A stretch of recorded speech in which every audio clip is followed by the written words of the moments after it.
전도서 7장 18절부터 29절까지 말씀이에요. 교독하도록 하겠습니다. 너는 이것도 잡으며 저것에서도 내 손을 놓지 아니하는 것이 좋으니 하나님을 경외하는 자는 이 모든 일에서 벗어날 것임이니라.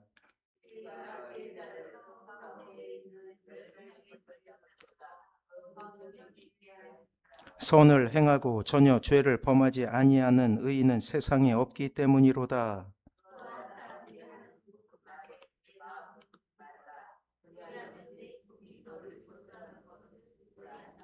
너도 가끔 사람을 저주하였다는 것을 내 마음도 알고 있느니라.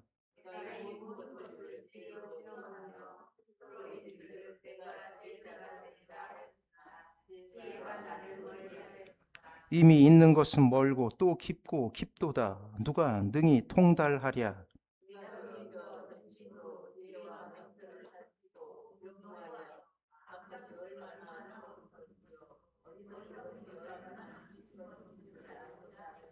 마음은 올무와 그물 같고 손은 포승 같은 여인은 사망보다 더 쓰다는 사실을 내가 알아내었도다. 그러므로 하나님을 기쁘게 하는 자는 그 여인을 피하려니와 죄인은 그 여인에게 붙잡히리로다.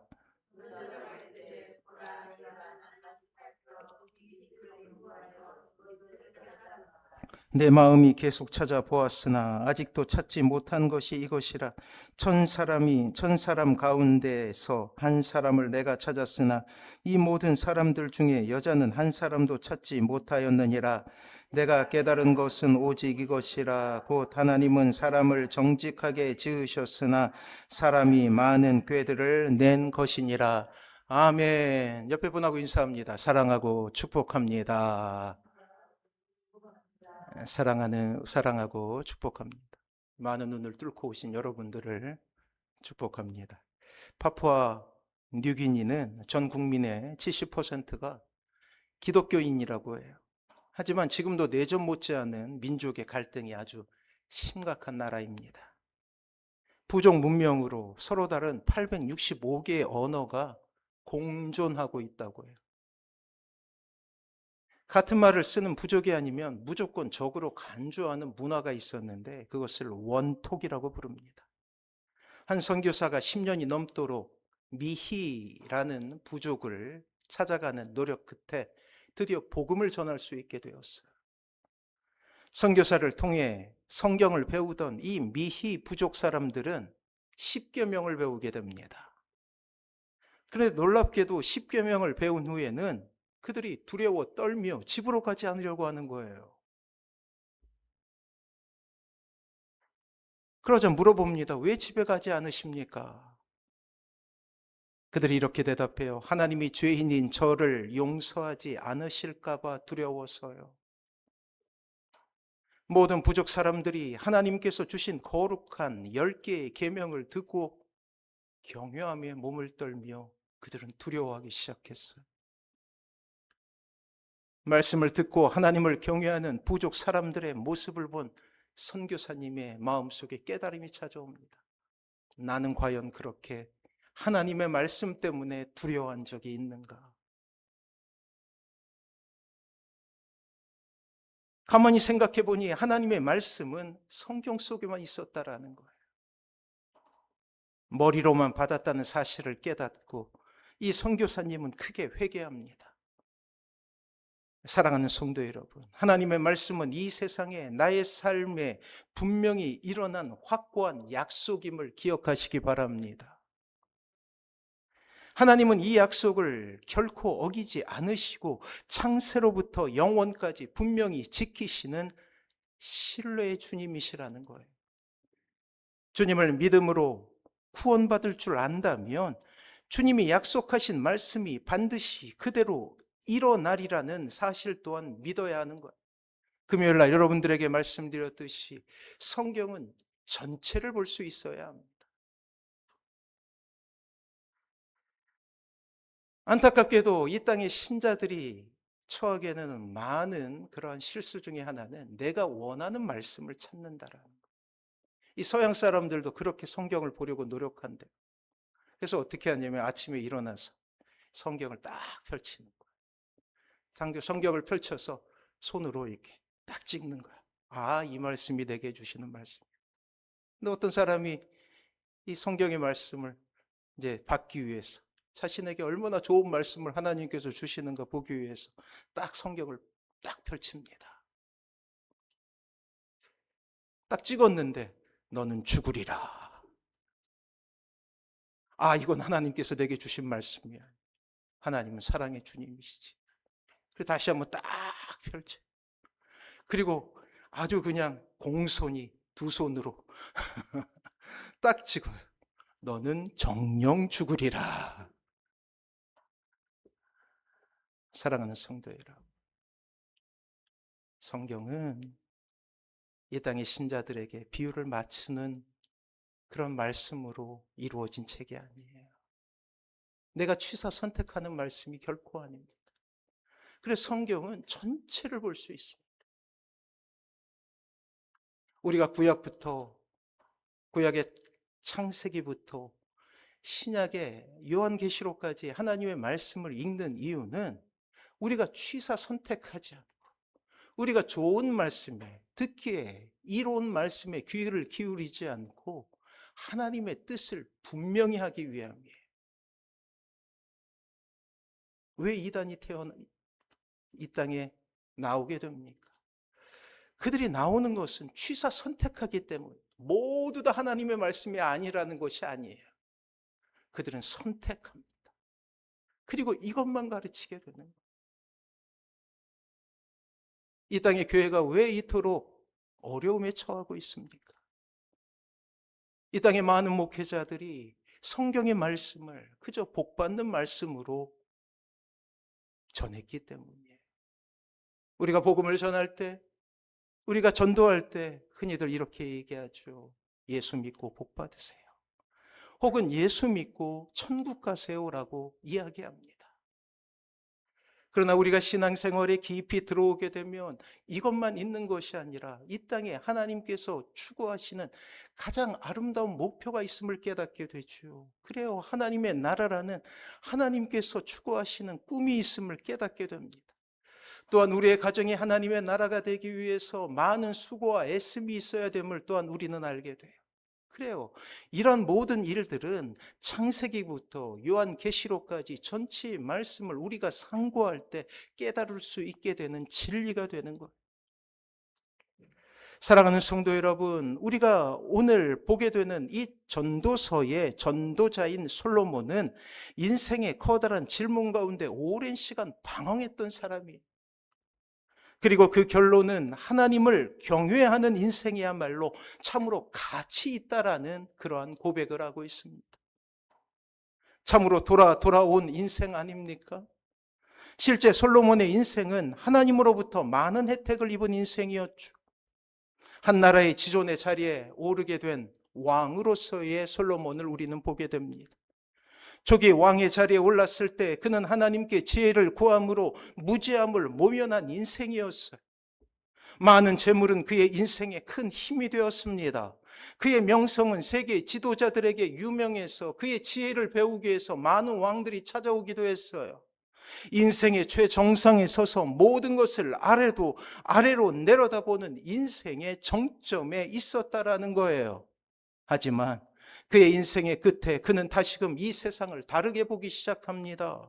다시금 지혜에 집중하고 있어요. 그리고 그 안에서 찾게 되는 답이 한 가지 있었습니다. 그것은 바로 하나님을 경외하는 인생의 아름다움을 발견하게 된 거예요. 이제 죽음의 직면에서 말이에요. 이미 말씀드린 대로 이 세상은 도저히 이해할 수 없는 많은 일들로 가득 차 있죠. 그 안에서 인생은 늘 고통을 겪게 됩니다. 하나님을 믿는 사람이라고 해서 이 세상에 전해지는 그러한 재난 가운데서 구출되게 되는 것은 아닙니다. 때로 신자에게도 어려움이 있을 수 있고, 또 신자에게도 실패도 있을 수 있고, 또 신자에게 좌절도 있을 수 있으며 신자도 큰 병에 걸릴 수 있다라는 사실을 우리는 기억해야 된다라는 거예요. 사랑하는 성도 여러분, 그 안에서 인생은 늘 고통을 겪게 되죠. 물론 하나님을 알지 못하는 이들의 곤고함이 가장 큰 고통이라 이야기할 수 있을 것입니다. 죽음이라는 마지막에 이르러 죽음은 공포로 다가오기 때문이죠. 아무리 많은 재물을 가지고 아무리 높은 권세 가운데 있다 할지라도 죽음에 직면하게 되면 그 사람의 본성이 드러나게 되는 거예요. 죽음이 두려움의 연속이 되는 것이죠. 더 이상 소망이 없다는 것을 알고 절망하게 되죠. 이것이 하나님을 알지 못하는 인생의 최후 아닙니까? 오늘 전도자는 이러한 인생을 향하여 온몸을 다하여 소리치고 있죠. 다 경험해본 그가 이렇게 소리치고 있습니다. 18절 말씀이에요. 우리 같이 한번 읽어보도록 하겠습니다. 같이 읽습니다. 시작. 너는 이것도 잡으며 저것에서도 내 손을 놓지 아니하는 것이 좋으니 하나님을 경외하는 자는 이 모든 일에서 벗어날 것임이니라. 사랑하는 성도 여러분, 우리는 하나님을 알게 되었습니다. 그냥 왔다가 그냥 가는 인생, 소멸하는 인생이 아니라는 것이죠. 우리의 인생에 있어서 최고의 반전은 이미 시작되었습니다. 하나님을 알게 되었고 하나님을 예배하는 자리에 섰으며 우리의 인생이 이 세상에서 끝난 뒤 가야 될 길도 알게 된 사람이에요. 죽음은 끝이 아니라 여정의 한 간이역임을 우리는 깨닫게 되었어요. 이러한 우리에게 필요한 것은 경외라는 아름다운 삶이죠. 경외는 두려움으로 사랑한다라는 거예요. 과연 신자로 우리의 인생이 경외, 즉 하나님을 두려움으로 사랑하는 삶인가 하는 것이죠. 어떤 목사님의 고백에 참으로 저는 도전을 받은 적이 있습니다. 이 목사님이 이제 동료 목사님들과 같이 이제 미국에 여행을 가게 되었대요. 여행 중에 일정이 하나 있었는데 그랜드 캐니언, 우리가 잘 아는 대로 이 창세전부터 있었던 것 같은 그러한 거대한 협곡을 보게 되었다라는 거예요. 처음에 보았을 때는 막 침묵이 흐르는 거예요. 너무나 거대하고 웅장한 그 모습을 보면서. 근데 누군가 갑자기 찬양을 하기 시작해. 주 하나님 지으신 모든 세계, 이렇게 찬양하는데 놀랍게도 그 찬양을 들은 외국 사람들이 자신의 언어로 찬양하기 시작해요.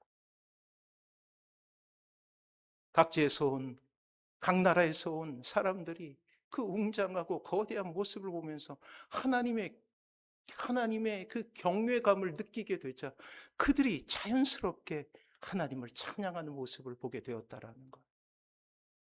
사랑하는 성도 여러분, 자연을 보아도 우리는 경외감을 느끼지 않습니다.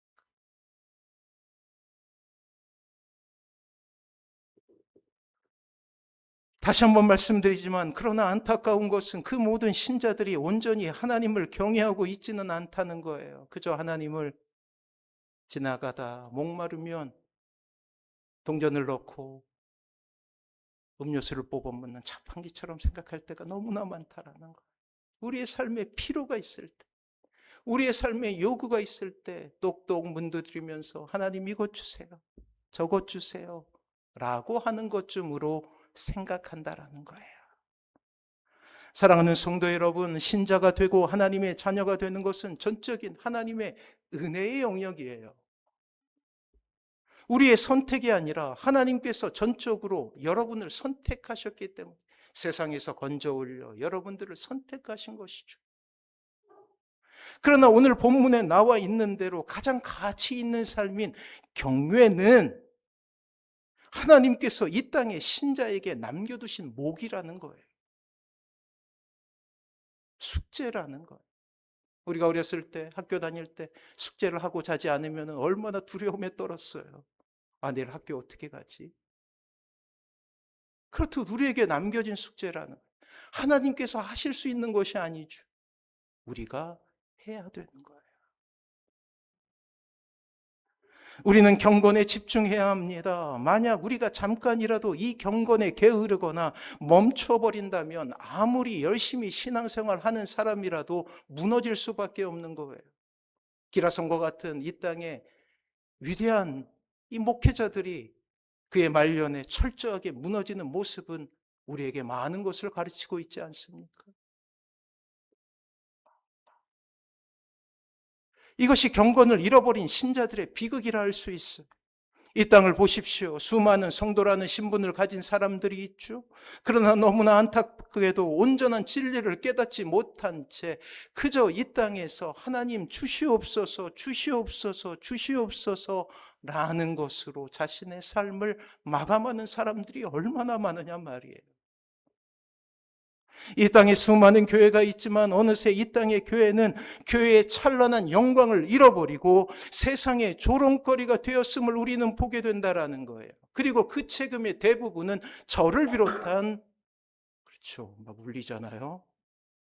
저를 비롯한 목회자의 책임. 사랑하는 성도 여러분, 이러한 우리의 인생 가운데 필요한 것이 바로 경외예요. 경외. 하나님을 너무나 편하게 생각하여 하나님을 업신여겨서는 안 되며, 너무 반대로 너무 두렵게 생각해서 하나님을 너무나 어렵게 여겨서도 안 된다라는 거예요. 균형 있는 신앙의 가장 아름다운 모습은 바로 경외라는 마음이죠. 두려움으로 사랑하는 것. 사랑하는 성도 여러분, 우리의 인생을 이렇게 하나님을 두려움으로 사랑하는 아름다움으로 채워나간다면, 비록 이 땅에서의 고통을 당하고 고난을 당한다 할지라도 그 인생은 가장 가치 있는 인생이 되는 것입니다. 초대교회의 그 참혹한 순간에도 그 신앙을 버리지 않고 카다콤이라는 그 절체절명의 자리에서, 혹은 원형 경기장이라는 그 투쟁의 자리에서 그럼에도 불구하고 하나님을 찬양하며 자신의 목숨을 버릴 수 있었던 것, 목숨을 버리면서도 기뻐하며 하나님을 찬양할 수 있었던 그 모든 것이 그 안에서 나온 것이라는 거예요. 이렇게 될 때 신자들이 발을 딛고 있는 그곳은 천국이 됩니다. 악한 영은 패퇴하고 하나님의 나라가 도래하게 된다라는 거예요. 이 아름다운 인생을 우리에게 허락하신 것이죠. 사랑하는 성도 여러분, 하나님을 위해 사는 인생, 경건을 무기로 이 세상을 변화시키는 인생이야말로 가장 가치 있는 삶이라는 것. 이것을 대체할 만한 그 어떤 삶도 없지요. 그렇게 우리는 늘 하나님을 의식하고 하나님 편에 서는 인생을 살아가야 하며, 우리는 이것으로 하나님의 영광이라는 가장 아름다운 삶 가운데서 비로소 진짜 행복한 사람이 되는 것. 자신만 행복한 것이 아니라 주위 사람을 행복하게 만들고 결국 그가 밟는 그 땅이 하나님의 나라가 되는 거예요. 우리의 가정이, 이 땅에 우리가 속한 공동체가 하나님의 나라가 되는 놀라운 모습을 꿈꾸게 하신 것이죠. 이런 아름다운 인생을 살아가시는 사랑하는 모든 성도님들 되시길 바랍니다. 가리발디라는 그러한 사람이 있어요. 19세기 이탈리아 개혁과 통일운동에 공헌한 국민적인 영웅이라고 합니다. 가리발디가 하루는 청년들이 모인 광장에서 함께 조국을 위해 싸우자고 연설을 하기 시작했어요. 그 연설을 들은 한 청년이 이렇게 묻습니다. 당신과 함께 전쟁에 참여하면 무엇이 주어집니까? 그러자 그는 이렇게 이야기합니다. 나와 함께 전쟁터에 나가는 여러분들에게는 심한 상처와 부상, 그리고 때로는 죽음까지 대가로 주어질 것입니다. 실망하며 그 청년은 다시 물어요. 그것이 전부입니까? 그러자 가리발디는 이렇게 이야기하죠. 우리에게 주어지는 것은 그것이 전부입니다. 그러나 잊지 말아야 할 것이 있습니다. 우리들의 상처와 죽음으로 인해 우리들의 조국은 자유로운 나라가 될 것이며 우리의 후손들은 평화롭게 살 수 있을 것이라는 사실입니다. 라고 말이에요. 사랑하는 성도 여러분, 우리가 지금 누리고 있는 모든 것들은 다른 사람의 수고와 희생으로 이루어져 있지 않습니까? 이제는 그 모든 것을 감사하는 마음으로 누군가를 위한 희생과 수고를 아끼지 말아야 하죠.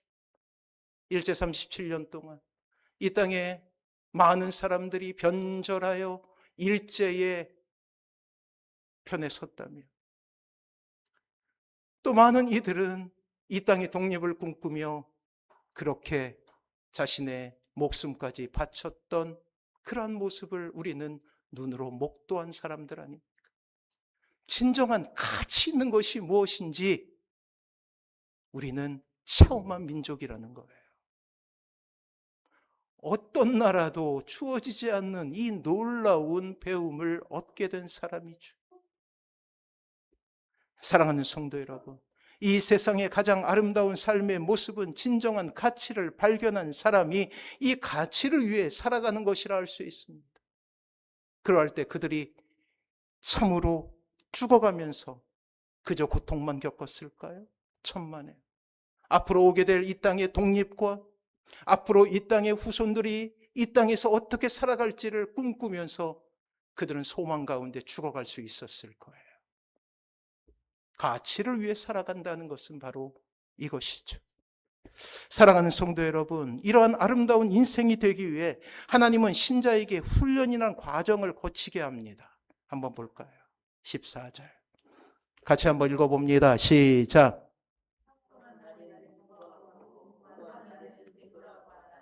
이 두 가지를 하나님이 병행하게 하사 사람이 그의 장래의 일을 능히 하려 알지 못하게 하셨느니라.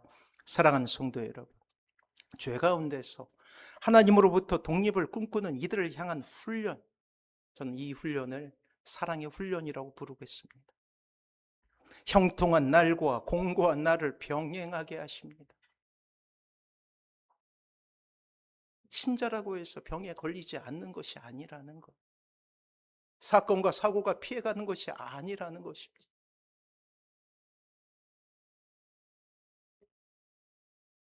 하지만 하나님께서는 이 형통한 날과 공고한 날을 병행하게 하심으로 말미암아서 그로 인하여 신자가 장래 일을 헤아리지 못하게 하는 것, 어디에 발을 디딜지 알지 못하게 합니다. 장래의 일을 헤아리지 못하기에 하나님을 의지하는 인생을 살아가게 하시는 것이죠. 주의 말씀은 내 발의 등이요 라는 말씀에 힘을 얻어서 한 걸음을 내딛게 되는 것. 신자의 인생 가운데도 두려움의 날이 있고 또한 기쁨의 날이 반복됨을 우리는 기억해야 합니다. 왜 이러한 일이 있습니까? 더욱더 하나님을 의지하라고, 하나님을 바라보라고. 그것이 가장 귀한 가치 있는 삶이기에 하나님께서 그리하신다라는 거예요. 이미 말씀드린 대로 미래는 하나님의 시간 아닙니까? 하나님으로 이탈된 인생의 가장 중요한 특징은 장래의 시간을 자신의 시간으로 장담하며 살아가게 된다라는 거예요.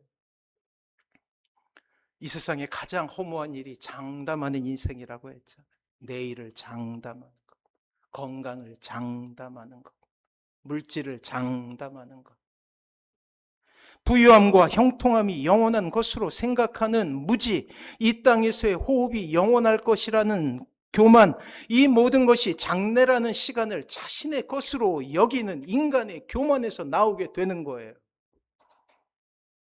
그리하여 계엄을 일으키고, 그리하여 자신의 권력을 남용하고 누군가를 죽이려 하는 거예요. 그리고 우리가 그 끝을 알게 되죠. 우리가 너무나 잘 알듯이 그 끝은 멸망이요 영벌 아닙니까? 죽음으로 끝나는 것이 아니라 간역을 지난 다음에 삶이 있다라는 거예요. 사랑하는 성도 여러분, 장래의 시간을 하나님께 맡기십시오. 이것을 우리는 믿음이라고 부르는 거예요. 믿음은 시제가 미래이죠. 그리고 우리가 해야 될 것은 하나님을 의지하며 하나님만 바라보는 삶임을 기억하십시오. 이것으로 우리는 적어도 이 땅에서 가장 가치 있는 지혜를 가지게 됩니다. 이러한 아름다운 인생을 살아가시길 바랍니다. 자, 우리는 지금까지 전도자의 권면을 들어왔죠. 그리고 그 핵심은 해 아래 모든 것이 헛되다라는 그러한 고백이었어요. 솔로몬은 전도서의 대부분을 이러한 전제를 설명하는 데 힘을 쏟아왔습니다.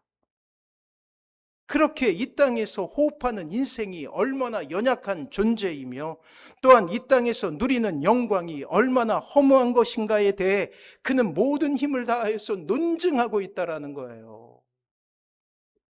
제가 말씀드렸잖아요. 이 전도서의 제 첫 번째 독자는 자신들의 자식이었다고. 솔로몬의 자식들이었어요. 얼마나 절박한 마음으로 썼겠어요.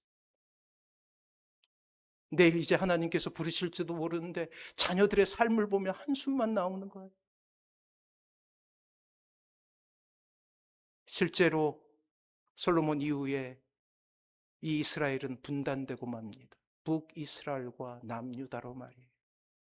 그리고 얼마나 절박한 심정으로 이 글을 쓰고 있었겠어요.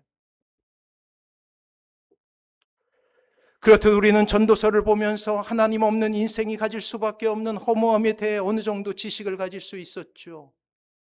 이것은 이 땅을 살아가는 우리들에게는 놀라운 통찰을 줍니다. 은혜의 범주에서 나를 발견하는 것은 놀라운 영적인 유익을 선사하기 때문이에요. 사랑하는 성도 여러분, 지혜를 향한 전도자의 간구는 상상을 초월하는 노력으로 나타났어요. 그것이 유일한 인생의 목표인 양 전도자는 지혜를 향한 갈망함으로 그의 인생의 말년에 모든 시간을 쏟아내고 있습니다. 왜요? 이제 죽음이 보이기 때문이에요. 23절, 24절 같이 한번 읽어볼까요? 시작. 내가 이 모든 것을 지혜로 시험하며 스스로 이르기를 내가 지혜자가 되리라 하였으나 지혜가 나를 멀리하였도다. 이미 있는 것은 멀고 또 깊고 깊도다. 누가 능히 통달하랴. 열심히 쫓아다녔지만 알지 못한다라는 거예요. 그렇습니다. 이러한 진리 추구에도 불구하고 여전히 보이지 않는 진리는 전도자에게 좌절이 될 수밖에 없어요. 스스로 우리가 연구한다 할지라도 그것이 얻어지는 것이 아님을 우리는 알고 있어야 합니다. 기억해 보십시오. 우리가 주님을 알기 전 우리의 인생은 완전한 무지였음을, 그것을 성경은 암흑이라고 불러요. 마땅히 알아야 될 것은 지극히 무지한 채로 있었고 굳이 알지 못하는 것에 우리의 인생을 낭비하며 살아왔던 것이 우리의 모습이라는 것이죠. 그러나 주님을 알게 된 후 우리는 하나님을 아는 것이 인생의 가장 중요한 일임을 깨닫게 됩니다. 이것이 진정한 기적이라는 거예요. 진짜 가치 있는 삶이 있다는 것을 말이에요.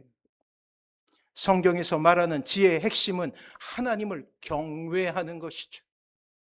실제로 솔로몬이 전도서를 통하여 말씀하고 싶은 것도 이것이었어요. 잠언과 전도서를 통하여 솔로몬이 말씀하고 싶은 것은 우리가 좀 더 가까이 이 진리 가운데 거하는 것입니다. 사랑하는 성도 여러분, 전도서를 잘 이해하기 위해 그 짝이 되는 성경인 잠언의 교훈에 우리는 귀를 기울일 필요가 있어요. 잠언은 지혜의 책이에요. 과연 지혜란 무엇일까요? 피조물로서 자신에 대한 인식을 통해 하나님을 경외하는 것을 의미하죠. 사랑하는 성도 여러분, 사람의 제일 되는 목적을 기억하십니까? 우리가 세례를 받을 때 우리는 사람의 제일 되는 목적에 대해서 이렇게 가르침을 얻게 되죠. 세례를 받는다는 것은 이제 신앙생활 시작했다라는 거예요. 초심자라는 거예요. 초보자라는 거예요. 그때 우리가 처음 머릿속에 기억으로 남기는 그러한 지혜가 있으니, 지식이 있으니, 하나님의 진리가 있으니 그것이 바로 이것입니다. 구원받은 신자의 제일 되는 목적은 하나님을 영화롭게 하고 영원토록 하나님을 즐거워하는 것입니다.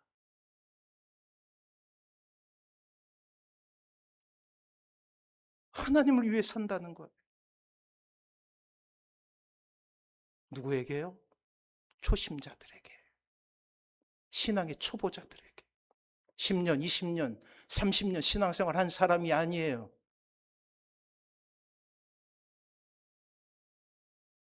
처음 신앙생활 한 사람들에게 가장 가치 있는 삶을 가르치는 것이 이 땅의 전통입니다. 그런데 안타깝게도 이러한 모습이 우리의 삶 가운데 보이지 않아요.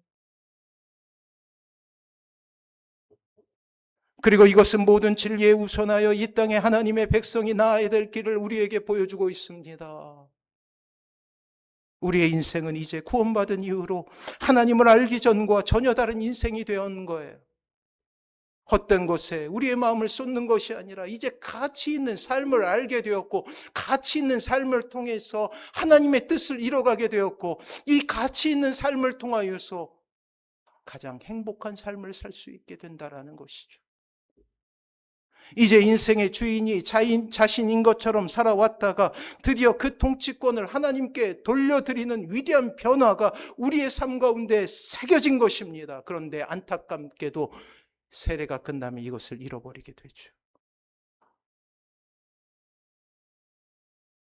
사랑하는 성도 여러분, 잠언의 말씀을 들어야 합니다. 잠언은 이렇게 가르쳐요. 여호와를 경외하는 것이 지혜의 근본이요 거룩하신 자를 아는 것이 명철이니라 라고 말이에요. 사랑하는 성도 여러분, 이 땅의 피조물, 특별히 하나님의 백성들 마음속에 새겨져 늘 되새기며 교훈으로 삼아야 되는 위대한 지식이 무엇입니까?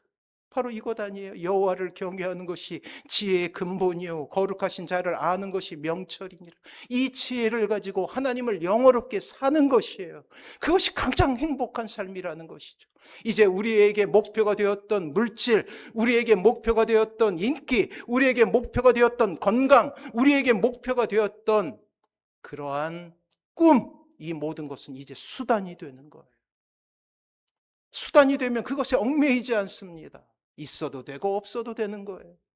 있으면 더욱더 하나님의 영광을 위해서 살아가는 것이죠.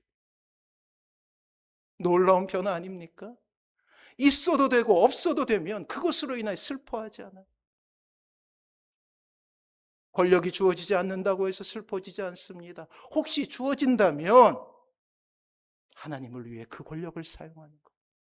물질이 주어지지 않는다고 해서 슬퍼하지 않습니다. 그러나 하나님께서 주신다면 그 물질을 하나님을 위해서 살아 얼마나 행복한 사람이, 없어도 행복하고 있어도 행복한 사람이 되는 거라는 거예요. 어떤 것을 선택하시겠어요? 없음으로 인하여 좌절하시겠습니까?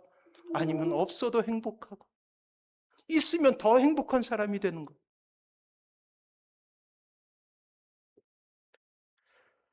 그러나 안타까운 것은 이러한 목표가 분명히 살아있고 우리가 가야 될 길이 분명히 보이고 있으며 하나님의 뜻도 명백한데 우리가 이 세상을 살아가며 온전히 하나님을 의지하지 못하고 살아가는 데 있다는 거예요.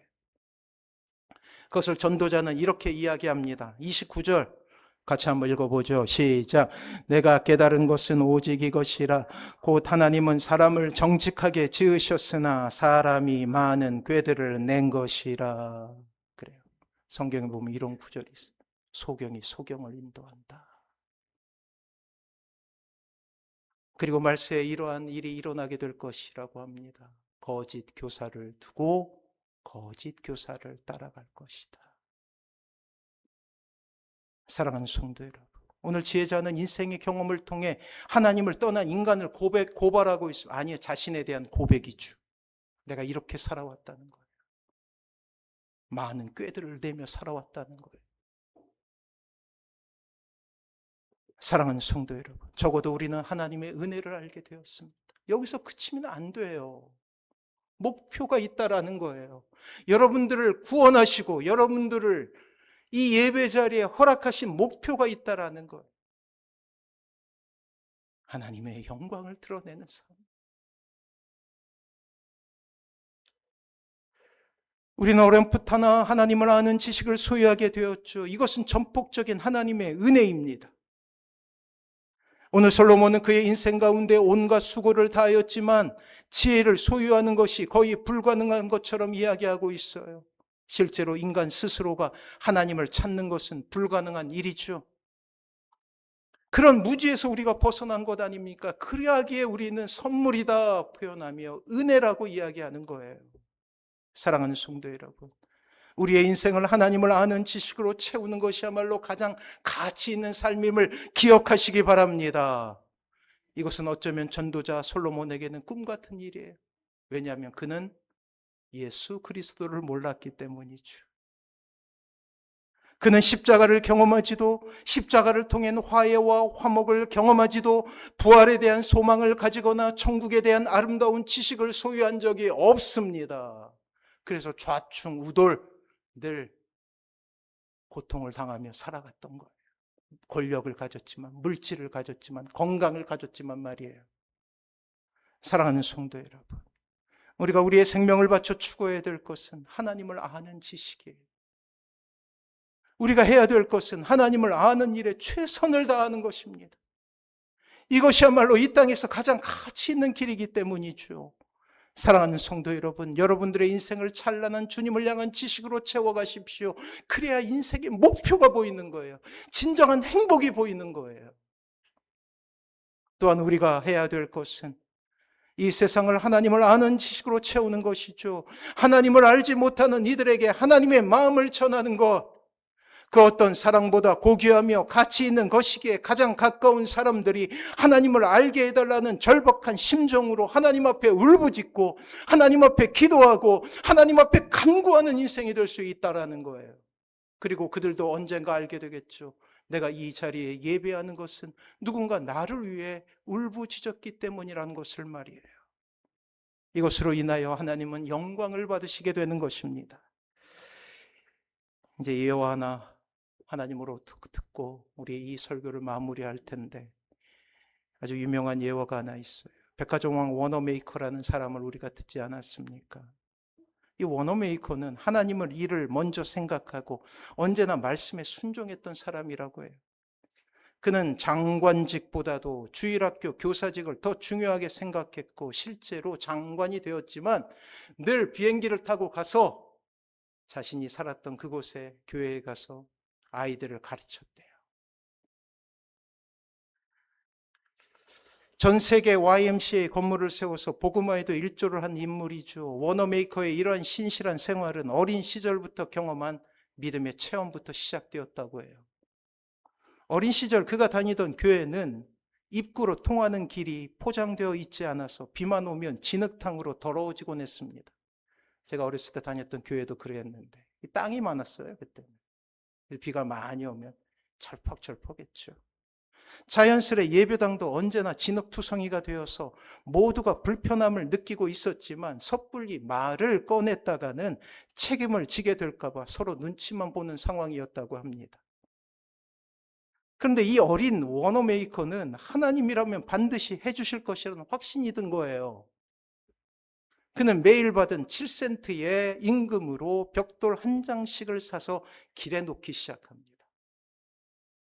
길이 워낙 넓어서 전체를 덮으려면 한 2년도 더 걸릴 것 같았지만 이 어린 워너메이커는 자신이 할 수 있는 일을 해갑니다. 그렇게 1개월이 지났어요. 무려 한 달이 지난 거예요. 모든 사람들이 방관하는 한 달의 시간이 지납니다. 그러자 매주 놓인 벽돌의 사연을 알게 된 교회 성도들이 감동을 받기 시작해요. 아, 꼬마아이가 그런 수고를 하는구나. 그러면서 자신들의 삶을 회개하기 시작합니다. 그리고 앞다투어 돈을 모금하기 시작하면서 벽돌을 사와서 그 길을 깔아내고 있는 거예요. 그래서 길을 포장하고도 남는 돈이 생겨서 이제 교회까지 신축하는 역사가 일어나기 시작했다라는 거. 워너웨이커는 이러한 경험을 했어요. 삶이 달라지는 거예요. 그가 쌓아올렸던 이제 부는 이제 하나님을 전하고 하나님의 영광을 드러내는 수단이 됩니다. 그가 얻게 된 권력은 이제 하나님의 영광을 드러내는 이유가 되는 거예요. 있어도 행복, 없어도 행복이라는 놀라운 가치를 어린 시절에 경험하자 그의 삶 가운데는 진정한 행복과 기쁨이 찾아오게 된 것입니다. 사랑하는 성도 여러분, 하나님의 나라는 이렇게 작은 기적을 믿는 이들의 수고와 노력을 통해 이 땅에 이루어지게 되는 거예요. 처음에는 잘 안 보일 수도 있어요. 이런 수고가 과연 얼마나 도움이 되겠어라는 회의감이 찾아올 수도 있습니다.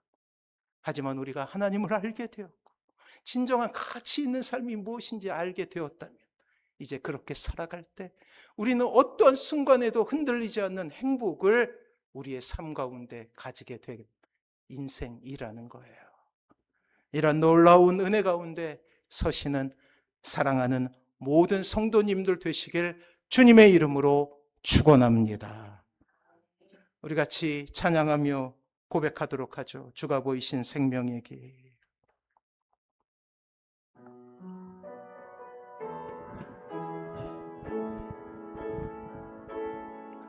주가 보이신 생명의 길, 나 주님과 함께 상한 마음을 들이며 주님 앞에 나가리. 나의 의로움이 되신 주 그 이름 예수, 나의 길이 되신 이름 예수. 나의 길 오직 그가 하시나니, 나를 단련하신 후에 내가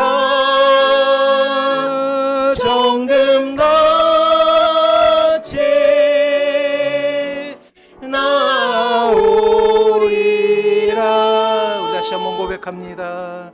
주가 보이신 생명의 길, 나 주님과 함께 상한 마음을 들이며 주님 앞에 나가리.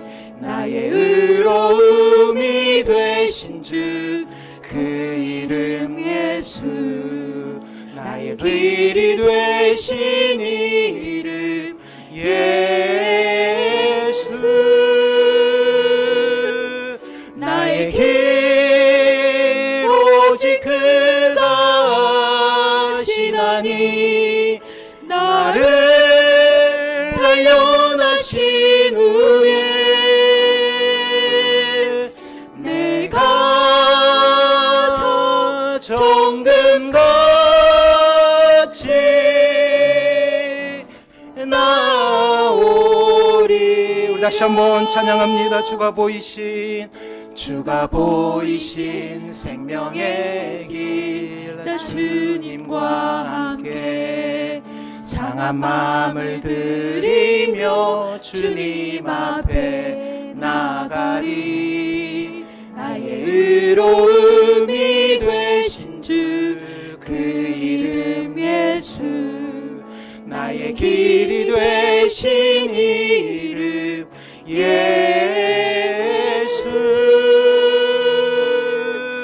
나의 길 오직 그가 하시나니, 나를 단련하신 후에 내가 정금같이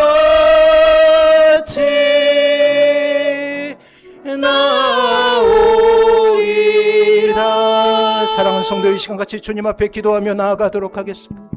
그래요, 하나님을 아는 인생, 인생의 목적을 아는 인생은 참으로 복된 인생입니다. 참으로 행복한 인생이라 아니할 수 없어요. 하나님께서 그러한 지식을 우리에게 허락하셨사오니, 그러한 지혜를 허락하셨사오니, 하나님 그러한 삶을 살게 하여 주시옵소서. 하나님의 영광을 위해 살아가게 하시고 하나님을 경외하며 살아갈 수 있게 해달라고, 이 가장 가치 있는 삶을 누리며 살게 하여 주시옵소서. 이 소망 담아서 우리 주여 한번 부르고 기도하도록 하겠습니다.